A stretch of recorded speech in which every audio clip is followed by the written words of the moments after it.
I'm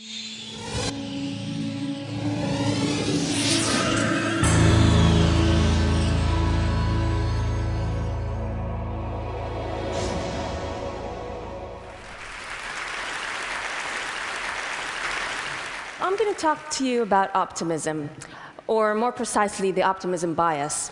It's a cognitive illusion that we've been studying in my lab for the past few years, and 80% of us have it. It's our tendency to overestimate our likelihood of experiencing good events in our lives and underestimate our likelihood of experiencing bad events.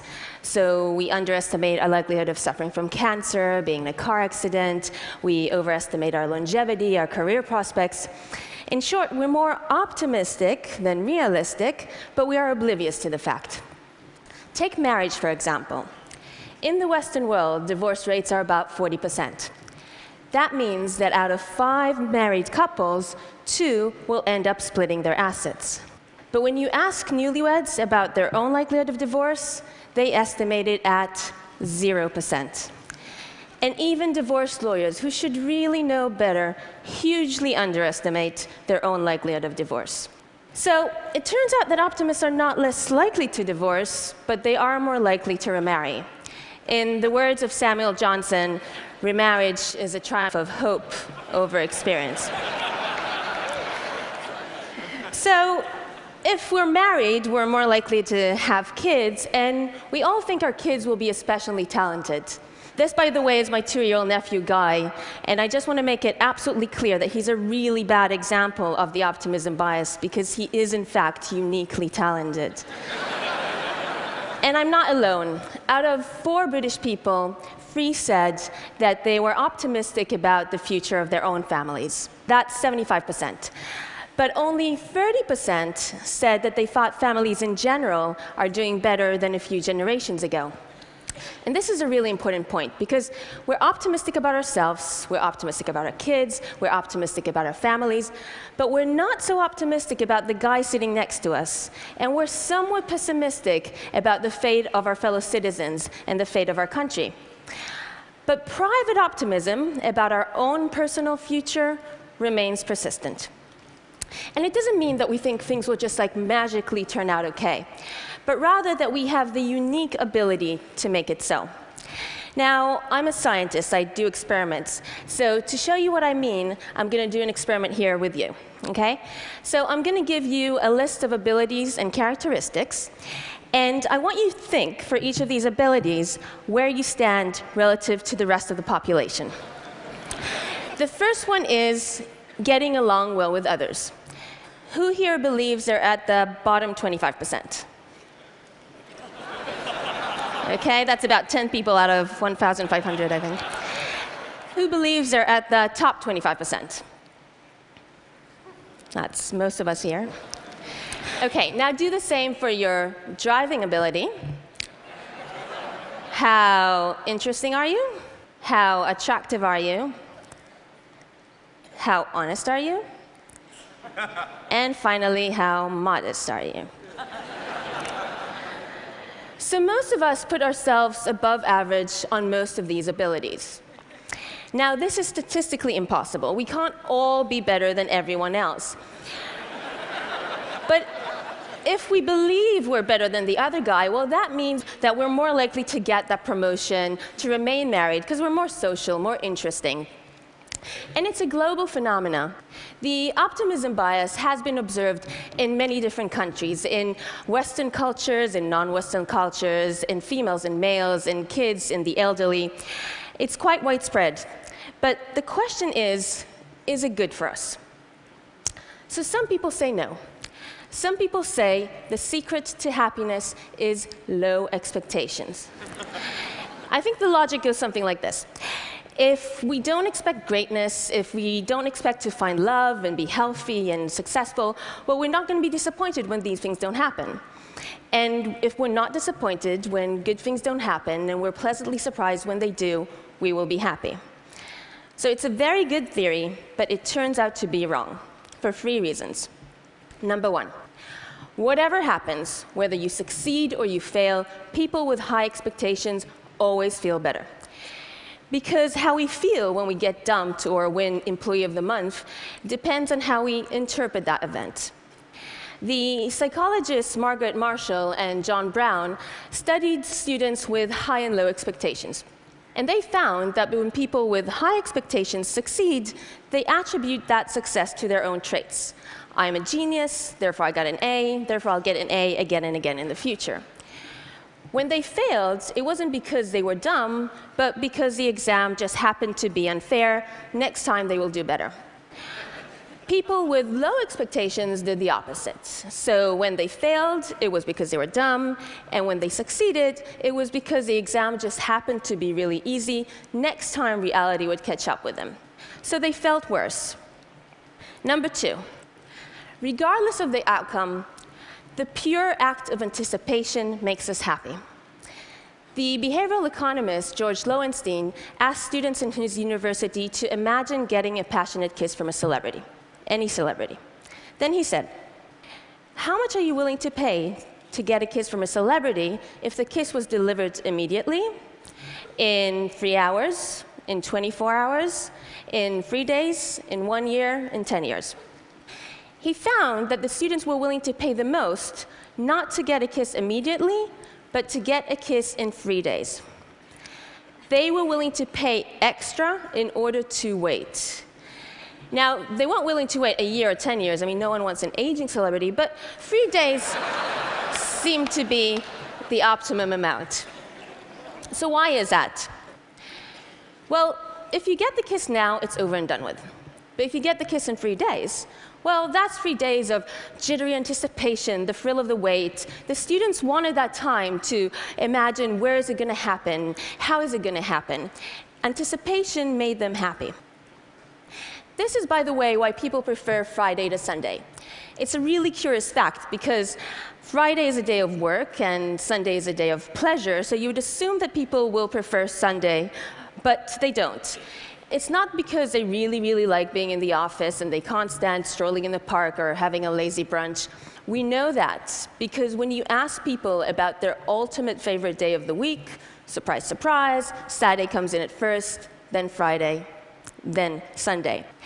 People prefer Friday because Friday brings with it the anticipation of the weekend ahead, all the plans that you have. On Sunday, the only thing you can look forward to is a work week. So optimists are people who expect more kisses in their future, more strolls in the park, and that anticipation enhances their well-being. In fact, without the optimism bias, we would all be slightly depressed. People with mild depression, they don't have a bias when they look into the future. They're actually more realistic than people, healthy individuals. But individuals with severe depression, they have a pessimistic bias. So they tend to expect the future to be worse than it ends up being.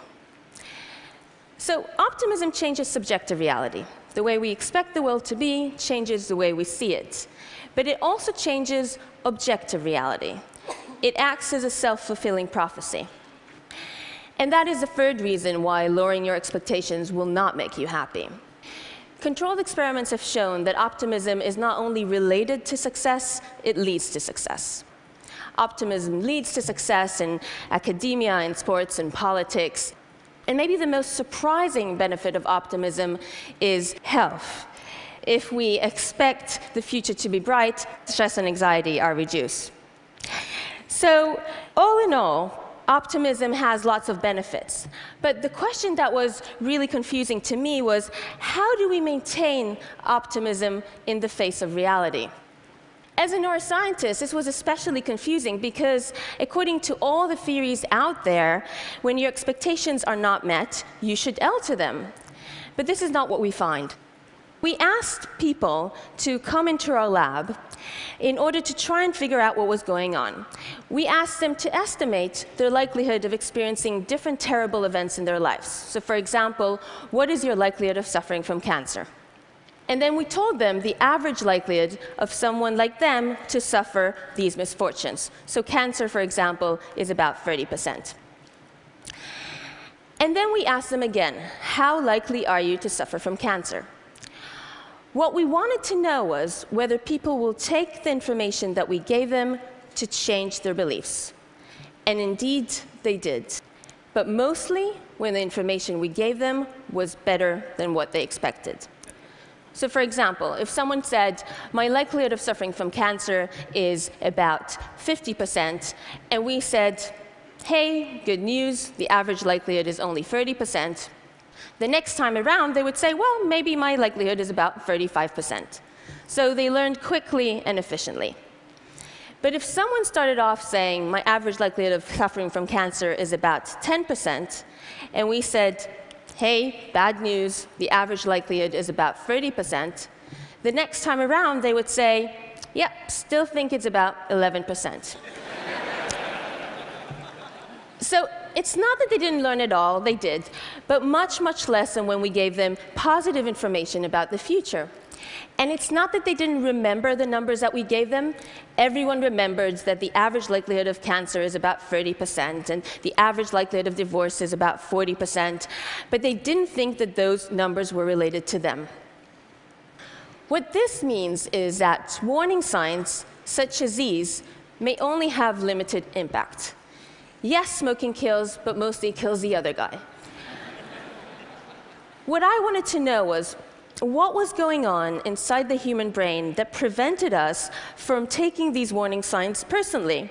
But at the same time, when we hear that the housing market is hopeful, we think, oh, my house is definitely going to double in price. To try and figure that out, I asked the participants in the experiment to lie in a brain imaging scanner. It looks like this.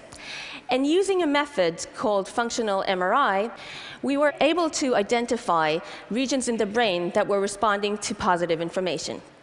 One of these regions is called the left inferior frontal gyrus. So if someone said, my likelihood of suffering from cancer is 50%, and we said, hey, good news, average likelihood is 30%, the left inferior frontal gyrus would respond fiercely. And it didn't matter if you were an extreme optimist, a mild optimist, or slightly pessimistic, everyone's left inferior frontal gyrus was functioning perfectly well, whether you're Barack Obama or Woody Allen. On the other side of the brain, the right inferior frontal gyrus was responding to bad news.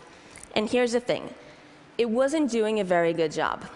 The more optimistic you were, the less likely this region was to respond to unexpected negative information. And if your brain is failing at integrating bad news about the future, you will constantly leave your rose-tinted spectacles on. So we wanted to know, could we change this? Could we alter people's optimism bias by interfering with the brain activity in these regions? And there's a way for us to do that. This is my collaborator, Ryota Kanai, and what he's doing is he's passing a small magnetic pulse through the skull of the participant in our study into their inferior frontal gyrus. And by doing that, he's interfering with the activity of this brain region for about half an hour. After that, everything goes back to normal, I assure you. So let's see what happens.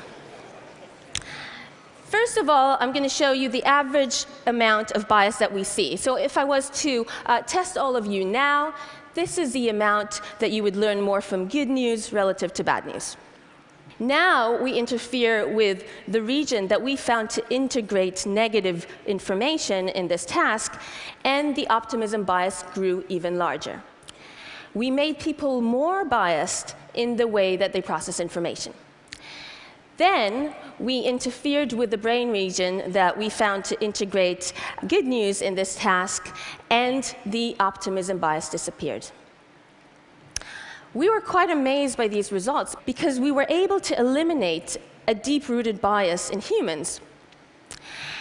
And at this point, we stopped and we asked ourselves, would we want to shatter the optimism illusion into tiny little bits? If we could do that, would we want to take people's optimism bias away? Well, I've already told you about all of the benefits of the optimism bias, which probably makes you want to hold on to it for dear life. But there are, of course, pitfalls, and it will be really foolish of us to ignore them. Take, for example, this email I received from a firefighter here in California. He says, Fatality investigations for firefighters often include, "We didn't think the fire was going to do that," even when all the available information was there to make safe decisions. This captain is going to use our findings on the optimism bias to try to explain to the firefighters why they think the way they do, to make them acutely aware of this very optimistic bias in humans. So unrealistic optimism can lead to risky behavior, to financial collapse, to faulty planning. The British government, for example, has acknowledged that the optimism bias can make individuals more likely to underestimate the costs and durations of projects. So they have adjusted the 2012 Olympic budget for the optimism bias. My friend who's getting married in a few weeks has done the same for his wedding budget. And by the way, when I asked him about his own likelihood of divorce, he said he was quite sure it was 0%. So what we would really like to do is we would like to protect ourselves from the dangers of optimism, but at the same time remain hopeful, benefiting from the many fruits of optimism. And I believe there's a way for us to do that. The key here really is knowledge. We're not born with an innate understanding of our biases. These have to be identified by scientific investigation. But the good news is that becoming aware of the optimism bias does not shatter the illusion. It's like visual illusions, in which understanding them does not make them go away.